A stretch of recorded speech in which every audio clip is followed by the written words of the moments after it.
En vérité, les récits et les chansons minimisent grandement votre énormité. Énormité? Non mais attends, t'insinues quoi là? Que je suis gros, c'est ça? Eh, c'est facile mec, moi je suis enfermé dans une grotte depuis près de 30 ans. Non mais c'est bon, le mec il débarque, il fout ses pieds sur mon or, après il me regarde et il me sort que je suis une grosse dinde. Allez vas-y c'est bon, tu m'as saoulé, je me tire. Alors comme ça vous êtes toujours pas décidé à partir, hein? Bah ça tombe bien, parce que j'ai encore pas mal de choses à raconter, avec un nouveau micro qui déchire. Pour ceux qui me suivent depuis le début, eh ben bravo à vous, mais j'ai omis un petit détail dans ma dernière vidéo. Le fantôme de Canterville était une adaptation d'un livre d'Oscar Wilde. Et ça n'était pas un oubli involontaire de ma part, puisque ça fait quand même une paire de temps que je me pose cette question. Qu'est-ce qu'une bonne adaptation? Mais en réalité, c'est au minimum 300 questions que l'on peut se poser en soulevant celle-ci. Une adaptation doit-elle être totalement fidèle ou alors totalement différente? Doit-elle être sérieuse ou alors totalement décalée? Doit-on tout connaître de l'œuvre originale avant de voir son adaptation, ou doit-on ne rien savoir avant pour l'apprécier pleinement? Vous ne le savez sans doute pas, mais la plupart des films que vous appréciez, eh ben, ce sont des adaptations. Et c'est valable pour toute forme de création artistique depuis la nuit des temps. Alors pour moi, la question est simple. Comment faire une bonne adaptation grand public?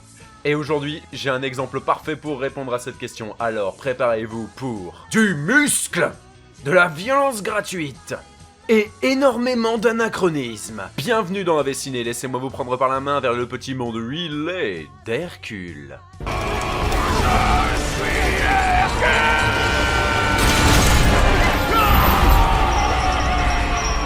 Qu'est-ce que t'es en train de foutre? Pardon, je me sentais inspiré.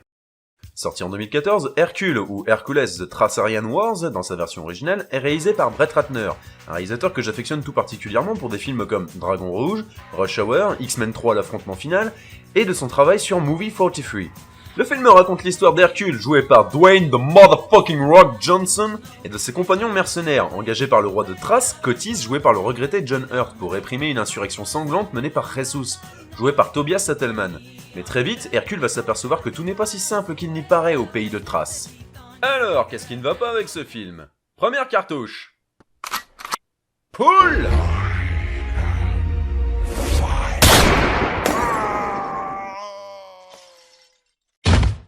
Dans l'ensemble, le jeu d'acteur n'est pas mauvais. Et je risque très certainement ma vie en disant ça parce qu'un de mes potes est un très gros fan du rock, mais Dwayne Johnson a vraiment du mal à certains moments. Retire ce que tu viens de dire. Non! Si. Non! Si. Non! Si. Bon, c'est pas non plus affreux. Si je le compare à un ancien catcheur devenu acteur par moments comme Hulk Hogan, lui au moins il a compris qu'il n'était plus sur un ring mais devant une caméra. C'est juste que par moments il a un peu de mal à être dedans. Alerte spoiler! Oh là là, j'ai tué ta famille. Oh là là, j'ai bouché les toilettes. Fin de l'alerte spoiler! Et aussi, les anachronismes. Les chars de combat ont des lames rétractables. Totalement normal dans la Grèce antique. Les arcs avec des épées coupantes comme des rasoirs dessus. Totalement pratique dans la Grèce antique. Les lances avec des couteaux qui se déploient en appuyant sur un bouton. Très populaire dans la Grèce antique. Et les armures qui stoppent un coup de hache à bout portant. Putain, si ça fonctionnait vraiment, on n'aurait plus besoin de Kevlar. Tu l'as dit, c'est Capus. En fait, ce genre de scène n'est pas réellement dérangeante, c'est plutôt over the top. Et ce qui est agréable, c'est que ça apporte quelque chose de frais, permettant de pas trop se prendre la tête. L'idée, c'est de se dire que le film est simplement un bon divertissement. Car oui, je vous ai dupé, le film n'est absolument pas une adaptation des mythes d'Héraclès, mais d'un comics du même nom. Oh ça va les mecs, vous êtes tous persuadés que les comics Thor sont d'une véracité historique irréprochable, hein? Alors popogne! Pour terminer avec ce qui ne va pas dans le film, certains des accessoires ne sont juste pas crédibles. Surtout la masse d'Hercule. Les mecs en post-prod se sont fait chier à mettre un son de bois quand elle touche le sol, mais ça la rend encore plus cheap. Mais le film possède une idée, qui justifie à elle seule tout son visionnage. La perception. Bah vas-y, qu'est-ce que t'attends? Pardon? Dans l'idée, le film reprend tous les mythes et légendes et joue avec elles. En fait, c'est un petit peu le même principe que le Dark Knight, c'est-à-dire reprendre toutes les idées fantastiques d'un récit pour les incorporer à quelque chose de réaliste. Alerte spoiler! Hercule frappe-t-il si fort qu'il peut tuer un homme d'un coup de poing? En réalité, il utilise une pointe de flèche dans sa main. Les ennemis sont-ils des centaures? Juste une histoire de perspective. Cerbère a-t-il vraiment tué la famille d'Hercule? Du vin drogué et des loups affamés? Tout a été fait pour jouer sur les faux semblants, jusqu'à la cause pour laquelle Hercule se bat. Et comme tout ce qu'il est, sa légende et son mythe n'est raconté que par le prisme de son neveu, la question qu'on est en train de se poser c'est est-ce qu'Hercule est vrai lui-même? Oh, fin d'alerte spoiler. Pour le reste, c'est Dwayne Johnson qui cogne contre des mecs verts, totalement pétés du crâne, et des pignoufs en armure. Bonjour, monsieur Belbon. Mais vous êtes qui, vous? Comment vous êtes rentré chez moi? L'association SOS Racisme Alien. Vous venez de tenir des propos discriminatoires à l'encontre des personnes de couleur verte. Voici une citation à comparaître. Mais je suis en train de parler d'un film, là! Les Malaxiens de la planète Balik se sentiront encore plus outragés de cette déclaration. Voici une seconde citation à comparaître. Alors les scènes d'action sont assez bien filmées, sans trop de fioritures et assez visiblement.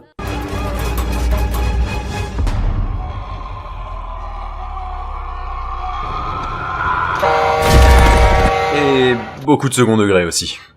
Quant au reste des acteurs, ils gèrent vraiment tous, surtout John Hurt. Le mec cabotine totalement pendant tout le film. Il s'éclate et ça se sent. Les décors sont assez minimalistes pour une production à 100 millions de budget. Mais il reste pas trop moche pour autant. Le scénario est plutôt simple. Simple, il tient sur un timbre. Il est rempli de clichés, ouais, mais pour le reste, il est vachement agréable à regarder. Il est clair que le film n'a pas la prétention d'être le nouveau 300, comparément à une certaine merde sortie la même année, et qui foire absolument tout à tous les niveaux. C'est toi que je regarde, cancer filmique. Ouais, mais il y a l'éloge d'Eva Green, et pour ça le film vaut le coup. Depuis quand les nichons humains t'intéressent? Il y a plein de choses que tu sais pas sur moi. Pour finir avec le film, c'est un bon divertissement, une bonne surprise, et y a The Rock dedans. Alors, oui, ça vaut le coup.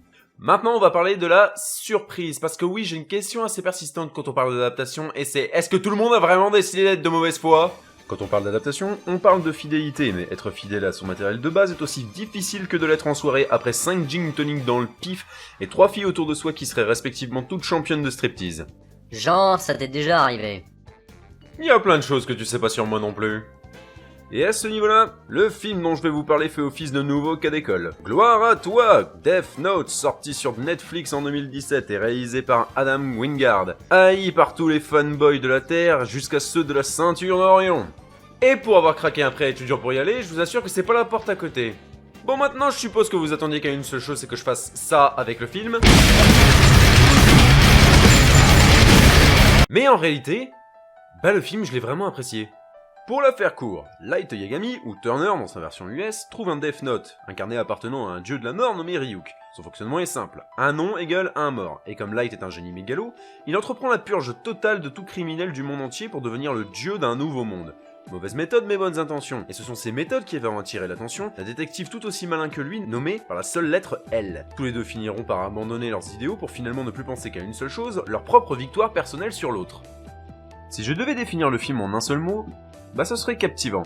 Mais ne vous faites aucune illusion, la première fois que j'ai vu le film, je bouillonnais de rage comme un gamin à qui on aurait piqué son sucre d'orge, et arrivé à 45 minutes, j'ai réfléchi pendant une grosse pause pipi et... Mais pourquoi je fais des trucs, moi? Moi, ce qui me choque le plus, c'est que si tu te mets à te ridiculiser tout seul, je me retrouve légèrement au chômage technique. Mais c'est formidable, ça! Tu vas enfin pouvoir te trouver un vrai chez toi, espèce de foutu squatter! Bref, au bout de 45 minutes, ça m'a frappé. Aurais-je perdu mon objectivité pour faire mon gros rageux de fan parce qu'on a oublié trop de trucs? En fait, le film a quelques défauts. Le premier est la systématique appropriation en mode US. Je ne compte plus le nombre d'adaptations qui sont passées par l'américanisation. Parfois c'est nul et parfois c'est génial, car les pays, les régions et les communautés fonctionnent sur des codes culturels qui leur sont propres. Si tu dis à un américain de pas aller en Bretagne parce que là-bas il pleut que sur les cons, il risque de pas comprendre, ou alors de transposer ça à un autre état américain. Ah, c'est pour ça que t'as eu que du temps de merde la dernière fois que tu y es allé. Tu veux pas juste aller jouer sur l'autoroute, s'il te plaît? Mais là, le problème ce n'est pas que l'action se passe à Seattle au lieu du Kanto, mais les passages en mode teen movie. Vous savez, ces films qui sont censés être des moments Jones pour des films de Jones et qui arrivent à des aberrations filmiques comme Projet X. Déjà que de base je suis pas un grand fan du genre, mais là le cliché est vraiment violent. Et pour avoir fait 2 vidéos sur le sujet, je commence légèrement à faire une overdose. Ça ralentit le rythme, et ce temps perdu aurait pu vraiment être employé pour mettre en avant l'impact de Kira sur le monde. Le héros est forcément un peu loser, et quand on lui donne un pouvoir surnaturel, il devient incontrôlable. Bla bla bla bla bla. Bref, du réchauffé. On est loin du véritable Light voleur, menteur, manipulateur ayant toujours un coup d'avance sur lui. Le type qui voulait faire le bien par de mauvaises méthodes et qui finit par mener son récit à une bataille d'ego entre 2 grosses têtes. Parce que oui, objectivement, le film est bon, mais en termes d'adaptation, c'est une merde totale. Mais c'est là où j'apprécie vraiment ce film. Pour la première fois depuis que Disney a décidé de partir à la conquête du divertissement cinématographique, on tente enfin de nous proposer une autre vision d'un sujet populaire et connu. Ah, tu la sens la petite crotte de nez à Star Wars 7 et au film Marvel? C'est pour moi, c'est cadeau. Les incohérences sont... connes, il faut le dire. Ryu qui précise que personne n'a jamais réussi à écrire plus de 2 lettres de son nom dans le Death Note et... Méfie-toi de Ryuk. C'est pas ton Klebs, c'est pas ton ami. Ah, bande de pignouf. Et j'arrive même pas à croire que Nat Wolff ait accepté de porter une coupe de cheveux pareille. Parce que la tienne est mieux, peut-être? Tout le monde n'a pas les moyens d'aller chez le toiletteur toutes les semaines, espèce de rat poilu. La réalisation est bonne. Il y a un ou deux cadres un peu mal choisis, certes, mais dans l'ensemble, c'est pas mauvais. L'éclairage est nickel, les acteurs ont une bonne alchimie, et l'intrigue, assez simpliste quand on la compare à celle du manga, a un superbe climax de fin qui m'a vraiment surpris. Oui, c'est vrai, c'est un peu prêchi-prêcha, mais dans leur situation, on serait pareil. Dans ce qu'il y a de bien aussi, c'est toute la partie sur le père de Light et son combat pour arrêter Kira. Et aussi de sa relation vis-à-vis de ses collègues qui voient d'un très mauvais œil le fait que le mec cherche à arrêter le gars qui les fait bosser un peu moins. Et un truc sur lequel j'avais pas trop râlé au début parce que j'avais pas fait gaffe, mais avoir mis 70 règles différentes pour un truc qui ne devrait en comporter que 5, c'était un peu con de base. Mais ce qui était assez intéressant, c'est de voir qu'en fait, c'est tout ce qui sert à étoffer le background et les petites règles que, normalement dans la série, Ryuk explique au fur et à mesure de l'intrigue. Tu me prends pour ton chien, Light. Tu crois que tu n'as qu'à claquer des doigts pour que j'accours en remuant la queue. Et Ryuk. Putain de merde, qu'est-ce qu'il est bon. Pour la version française, ils ont choisi de reprendre Emmanuel Carson qui faisait le doublage dans l'animé. Et merde, j'adore ce doubleur. Fangirl. Ah, je plaide coupable. C'est l'un de mes comédiens de doublage préférés avec Guillaume Morsa. Et cette voix. Oh, cette voix. Oh, susurre-moi des gros mots à l'oreille. Gay. Ok, le Ryuk du film est un peu plus indépendant et agressif que dans le manga, mais c'est une autre version, et il me plaît beaucoup. Sauf quand il se prend pour le démon de Paranormal Activity.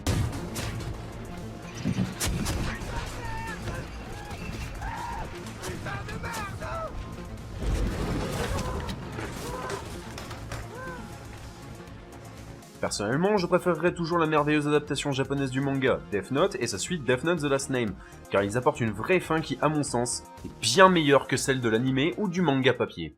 Mais pour le coup, je n'en parlerai pas plus, parce que je sais que tout le monde déteste ces films malgré leur qualité, alors je n'aurai qu'une question. Si vous n'aviez qu'un vague souvenir de l'œuvre originale, ou tout simplement que vous aviez comme moi envie de juger le film seul et lui seul, est-ce que vous n'en seriez pas arrivé à la même conclusion que moi? Ne nous mentons pas, la plupart des adaptations sont conspuées pour la simple et bonne raison que nous perdons toute objectivité quand il s'agit de nos goûts. Je ne dis pas que c'est une mauvaise chose, mais parfois c'est un retour sur nous-mêmes qui s'impose. Si prendre un bain de mauvaise foi fait parfois du bien pour l'humour, en art comme en amour, nous devons aussi être passionnés qu'attentifs. Car sinon, nous pouvons perdre de vue le plus important. N'hésitez pas à vous en faire votre propre avis car c'est ça qui est le plus important, ou à en débattre dans les commentaires. Si la vidéo vous a plu, n'hésitez pas non plus à la partager. Et si elle vous a pas plu, n'hésitez pas à la partager quand même. Parce que, sans déconner, si on peut foutre en l'air la journée d'une personne rien qu'en 10 minutes, ça vaut carrément le coup. C'était Simon Belmont, merci de m'avoir accordé un petit peu de votre temps sur YouTube, et... pour ceux qui sont abonnés à la chaîne, sachez que j'ai glissé un ou deux petits indices sur le thème de la prochaine vidéo dans celle-ci. Et à ceux qui ne sont pas encore abonnés à la chaîne, dépêchez-vous, il y a presque plus de cookies.